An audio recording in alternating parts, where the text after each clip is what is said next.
পুরনো ঢাকায় যে ঘটনাটি ঘটে গেছে, যে ছেলেটি মারা গেছে বরঞ্চ তার সাথে হয়তো যুবদলের সম্পর্ক আছে, কিন্তু যে খুন করছে বা যে হত্যা করছে তাকে তো অন্য জায়গা থেকে, আমরা যেটা খবর পেয়েছি, অন্য জায়গা থেকে নিয়ে আসা হয়েছে। তাকে তাকে ধরা হচ্ছে না, ধরা হলো অন্যদেরকে অ্যারেস্ট করা হলো, তাকে ধরা হচ্ছে না, কি তাকে আসামিও পর্যন্ত বোধহয় করা হয়নি এখন পর্যন্ত।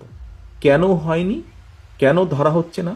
আমাদের পক্ষ থেকে তো একবারও বলা হয়নি যে তমুককে ধরা যাবে না, অমুককে ধরা যাবে, একবারও তো এই কথাটি বলা হয়নি।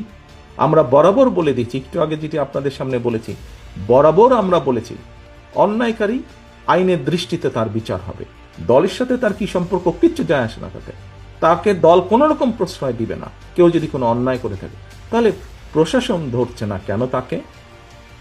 আমাদের এখানে রিজভী আহমেদ সাহেব পরিষ্কার বলেছেন, দলীয় অবস্থান থেকে আমাদের যা যা করা প্রয়োজন আমরা প্রত্যেকটি যেটি যেটি জেনেছি, তদন্তের পরে যাদের যাদের সম্পর্কে প্রমাণিত হয়েছে অভিযোগ, আমরা আমাদের দলীয় অবস্থান থেকে তাদের বিরুদ্ধে ব্যবস্থা গ্রহণ করেছি।